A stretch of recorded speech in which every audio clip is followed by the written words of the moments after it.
मनुष्य जैसा है सहज नहीं है, प्राकृतिक नहीं है। सत्ता और संस्कृति के कारण हमारे भीतर इतने सारे दमित आवेग हैं कि जब हम हंसना चाहते थे तो हंस नहीं सके, जब रोना चाहते थे तो रो नहीं सके, जब क्रोध करना चाहते थे तो क्रोध नहीं कर सके। इसके कारण हमारे भीतर बहुत सारे ग्रंथि और कॉम्प्लेक्स हमारे शरीर में बन जाता है। जैसे मान लीजिए किसी ऑफिस में आप काम कर रहे हैं, बॉस को आप पर गुस्सा आया, बॉस ने आप पर गुस्सा किया।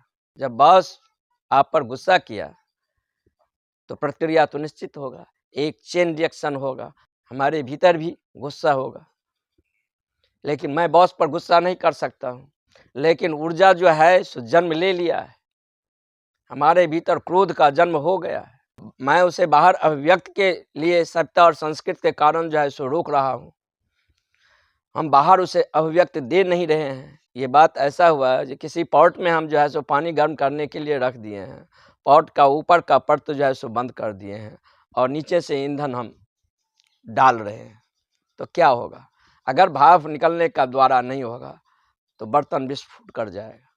तो ऐसे हमारे ज़िंदगी में बहुत सारे परिस्थिति होते हैं जहाँ सभ्यता और संस्कृति के कारण मैं उस पर अपना रिएक्शन नहीं कर सकता हूँ, लेकिन ऊर्जा तो जन्म ले लिया। यह ऊर्जा वो बाहर बहेगा, यह ऊर्जा वो भीतर बहेगा। बाहर हम सभ्यता और संस्कृति के कारण जो है सो उसका अभिव्यक्त रोक देते हैं, भीतर वह बह नहीं सकता है, कोई रास्ता नहीं बनाए हैं। वो ऊर्जा जो है ब्लॉकेज कर कर कॉम्प्लेक्स और ग्रंथि का निर्माण हमारे भीतर कर देता है। हमारे पूरे शरीर में ऊर्जा को जो प्रवाह एक समान रूप से होना चाहिए, वह नहीं होता है। तो शरीर के अपने विद्युत स्रोत है। जब हम श्वास और प्रश्वास के द्वारा कार्बन फेंकते हैं, ऑक्सीजन को लेते हैं, तो शरीर का वो विद्युत स्रोत जगने लगता है, उसमें एक प्रवाह आ जाता है। अब वो ऊर्जा जो जग गया है, तो बीच में जो हमारे शरीर के बीच कॉम्प्लेक्स है, ग्रंथि है, क्रोध के ग्रंथि है, लोभ का है, ईर्ष्या का है, काम वासना का है, बहुत सारे हमारे शरीर में दमित आवेग है, उस ऊर्जा के प्रवाह को वह रोकता है। तो दूसरे चरण में हमें क्या करना चाहिए? जब हम श्वास प्रश्वास से अपने भीतर विद्युत को शक्ति को जगा देते हैं, अधिक प्राणवान होते हैं, तो हमारे शरीर जीवंत हो जाता है, एक ऊर्जा का प्रवाह हो जाता है और पूरे शरीर में ऊर्जा के प्रवाह जो है सो गतिमान होना चाहता है। लेकिन बीच में जो दमित आवेग है, वो उस ऊर्जा के प्रवाह को रोकता है। दूसरे चरण में हम अपने भीतर से दमित आवेग, रोना, हंसना, क्रोध, ईर्ष्या, इसको हम बाहर फेंकेंगे। हम समान ज़िंदगी में भी इसको हम रेचन करते हैं, लेकिन लोगों पर करते हैं। जब हम दूसरे पर ये हम फेंकते हैं, तो वहाँ से एक चेन रिएक्शन पैदा हो जाता है। जब हम दूसरे को गाली देंगे, तो वो भी मुझे गाली देगा। दूसरे पर मैं क्रोध करूँगा, वो भी मुझ पर क्रोध करेगा। जब मैं दूसरे से प्रेम करूँगा, तो वो भी मुझे प्रेम करेगा। जीवन एक प्रतिफलन है। हम जो करते हैं, वही दूसरे के द्वारा जो है सो हम पर घटता है। जीवन एक दर्पण है। जब हम दूसरे चरण में हम लोगों पर ये चेन रिएक्शन न करके हम इसे आकाश में फेंक देते हैं, क्योंकि आकाश का सीना बहुत बड़ा है। हम आकाश को फेंक देते हैं, आकाश कोई चेन रिएक्शन नहीं करेगा। तो हम अपने भीतर जितने दमित आवेग हैं, क्रोध हो, हंसना हो, रोना हो, चीखना हो, जो करना है, थोड़ा द्वितीय चरण में हम इसको अभिनय देंगे और थोड़ा-सा अभिनय के द्वारा जब हम कोऑपरेट करते हैं, तो देखते हैं कि ये गतिमान हो चुका है। हमारे भीतर एक चीख, आदिम चीख निकल रहा है। वो चीख ऐसा हो सकता है, एक चीख के कारण कितने सारी बीमारी उसमें पार हो जाएगा। क्योंकि कभी हमें चीखने का मन होता है, कभी रोने का मन होता है, कभी हँसने का मन होता है, कभी क्रोध में किसी पर आ जाते हैं। सभ्यता और संस्कृति के कारण उसको हम अपने भीतर जो है सो दमित करते हैं, रोकते हैं, जिसके कारण भीतर में बहुत सारा कॉम्प्लेक्स हो गया है। ध्यान का जो दूसरा स्टेप है, पहला स्टेप है प्राणायाम और दूसरा स्टेप है शरीर के भीतर जितना दमित आवेग है, उसे हम बाहर फेंक दें। क्यों? कि शरीर परिशुद्ध हो जाएगा। जब हम सारा ही दमित आवेग जो है सो बाहर फेंक देते हैं, तो शरीर के भीतर जो विद्युत का संचार है, वो प्राण ऊर्जा है, वह एक समान प्रवाह होकर पूरे शरीर में वो गतिमान हो जाता है। तब जो मुझे वह जीवंतता का, लाइफ फोर्स का महसूस होगा, शरीर इतना हल्का हो जाएगा, जैसे लगेगा कि शरीर है ही नहीं। क्योंकि अभी जो हमारे भीतर है, एक ठोसपन है। हमें अपने और शरीर को पता नहीं है, मुझे अपने भौतिक ही शरीर का पता है। जैसे एक गिलास है, एक गिलास में पानी पूरा भरा हुआ है, लेकिन ये गिलास पानी से पूरा भरा है, तो अब इस गिलास में दूसरा चीज़ रखेंगे तो नहीं आएगा। लेकिन विज्ञान कहता है कि गिलास में जो पूरा पानी भरा हुआ है, तो गिलास पानी से पूरा भरा हुआ मालूम होता है, लेकिन पानी के अणुओं के बीच गैप स्थान है, खाली स्थान है। जब हम इसमें 1 चम्मच या आधा चम्मच उसके कैपेसिटी के अनुसार चीनी डालते हैं, वो चीनी जो होता है सो घुलनशील हो जाता है, और घुलकर वो चीनी गया कहाँ? क्योंकि पानी तो बाहर आया नहीं। गिलास में जितना आयतन है वो पानी पूरा घेर लिया है, तो चीनी फिर गया कहाँ? अणुओं के बीच जो गैप स्थान है, उस गैप में चीनी अपना जगह ले लिया है।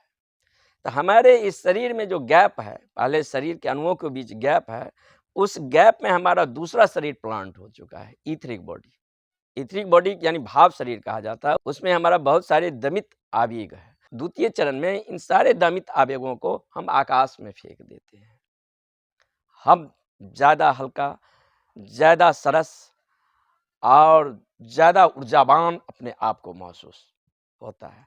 अब शरीर शुद्ध हो गया है। अब मैं तृतीय चरण में मंत्र को प्रयोग करूँगा, क्योंकि जब तक हमारे भीतर दमित आवेग रहेगा, तब तक मंत्र का प्रयोग करना खतरनाक है। जिस उद्देश्य से मंत्र का प्रयोग किया जा रहा है, वो उद्देश्य तो अगर हमारे भीतर दमित आवेग रहेगा, तो मंत्र तो काम नहीं करेगा और वहाँ पर जो है सो अनेकों बीमारी का जन्म दे देगा। लेकिन हमारा शरीर परिशुद्ध हो गया है, तब अब हम मंत्र को प्रयोग कर सकते हैं। मंत्र यानी ध्वनि के द्वारा ऊर्जा को जागरण।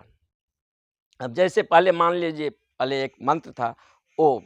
अब ओम का जो सेंटर है वो हार्ट केंद्र है। जब हम ओम का उच्चारण करते हैं तो ऐसा लगता है एक हार्ट केंद्र पर वो ध्वनि चोट करता है।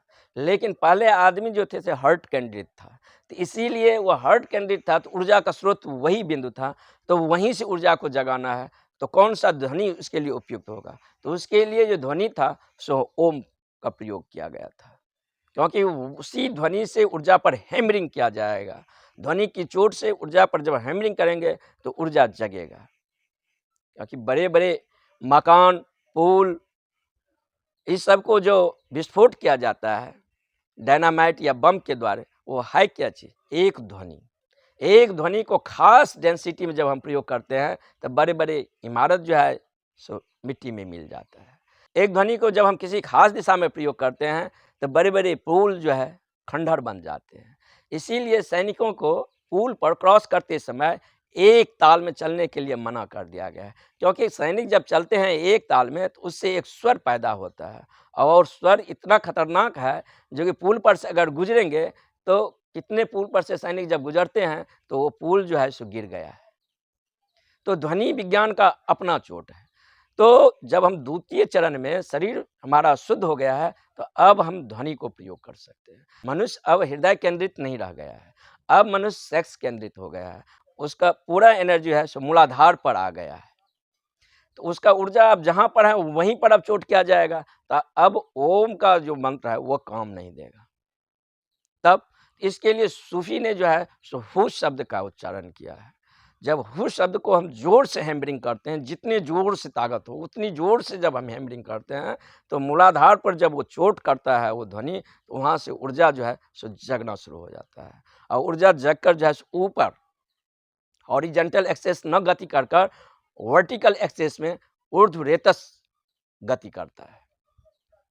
हमारा सेक्स चंद्र पर दो प्रकार से चोट किया जा सकता है, एक बाहरी रूप से, एक भीतरी रूप से। बाहरी रूप से मैं जब किसी स्त्री के पास से, किसी लड़की के पास से गुजरता हूँ, स्त्री जो है सो निगेटिव ध्रुव है और पुरुष जो है सो पॉजिटिव ध्रुव है। पुरुष और स्त्री आसपास होने से एक दूसरे की ऊर्जा एक दूसरे पर हैमरिंग करने लगता है और काम केंद्र सक्रिय हो जाता है।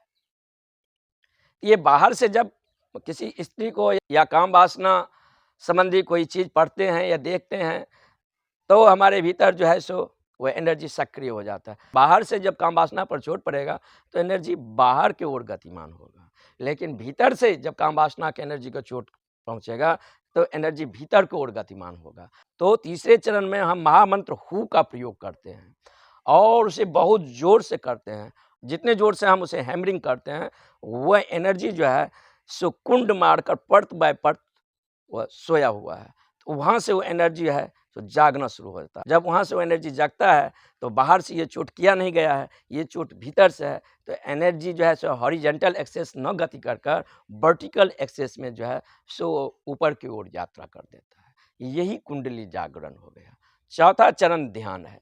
3 चरण तक हम किए हैं। पहला चरण हम श्वास प्रश्वास से ऊर्जा को जगाए हैं। दूसरे चरण जो है शरीर में जितने सारे दमित आवेग है, जितने सारे हमारा मनोग्रंथियाँ हैं, कॉम्प्लेक्स है, उस सारा को दूसरे चरण में जो है सो मैं रेचन किया हूँ, बाहर फेंका हूँ। तीसरे चरण में जो है महामंत्र हू के द्वारा उस ऊर्जा पर हम चोट किए हैं और ऊर्जा भीतर को ओर गतिमान हो गया है। चौथा चरण ध्यान है। चौथा चरण में कुछ करेंगे नहीं, जैसे हैं, जिस स्थिति में है, स्टॉप का चरण है, वैसे उस स्थिति में स्टॉप हो जाए। जरा सा मूवमेंट हलन चलन नहीं, क्योंकि जरा सा आप मूवमेंट हलन चलन करेंगे, ऊर्जा उस माध्यम से उसके द्वारा, या आप उस समय आँख खोल लिए हैं या हाथ से सर खुजलाने लगे हैं तो ऊर्जा मूवमेंट कर दिया, क्योंकि वो गति करना चाहता है। जन्मों जन्मों का जो है उस पर एक लेयर है, एक लीक बन गया है बाहर का, तो वो इस सब बहाने जो है सो ऊर्जा बाहर गति करना चाहता है। हम उसको रोक देंगे, कुछ नहीं करेंगे। जब हम कुछ नहीं करेंगे तब ऊर्जा जो है ऑटोमेटिक वो भीतर की ओर गति करेगा और ऊर्जा अपने मूल बिंदु जहाँ से वह बाहर निकला है वो मूल स्रोत को स्पर्श करेगा और स्रोत को स्पर्श करके ऊर्जा वहाँ पर केंद्रित होना शुरू हो जाएगा। इसके कारण व्यक्तित्व में अब जो है सो एक क्रिस्टलाइजेशन, एक केंद्रीकरण घटता है। अभी तक हमारा व्यक्तित्व है उसमें कोई केंद्र नहीं है, बिना केंद्र के हम हैं। हम एक पानी के बुलबुले जैसी हमारी ज़िंदगी है। ज़रा सा कोई शब्द आया, उसी शब्द के प्रवाह में हम बह जाते हैं। ज़रा सा कोई भाव आया, उसी भाव के प्रवाह में हम बहते हैं। हमारा जो अभी तक लाइफ है, वह परिध केंद्रित है, केंद्र का हमें पता नहीं है। निश्चित अगर परिध पर उदासी है, प्रसन्नता है, खुशी है, क्रोध है, काम वासना है, तो केंद्र भी होगा। लेकिन केंद्र का महसूस नहीं है। इस ध्यान से हमारे भीतर एक केंद्र का निर्माण होगा और हम पहली बार अपने मूल स्रोत से स्पर्शित होंगे, जहाँ से हमारा यात्रा पथ है, जहाँ से हम निकले हैं, जो हमारा ओरिजिनल फेस है। 5वां चरण है वह सेलिब्रेशन है। ये जो शांत, मौन, अहोभाव, ये जीवंतता, ये जो लाइफ फोर्स का अनुभव हुआ है, हम अस्तित्व के प्रति एक गहन सहानुभूति से भर जाते हैं और इसका सेलिब्रेशन करते हैं। आनंद भाव से जो है नाचते गाते हैं।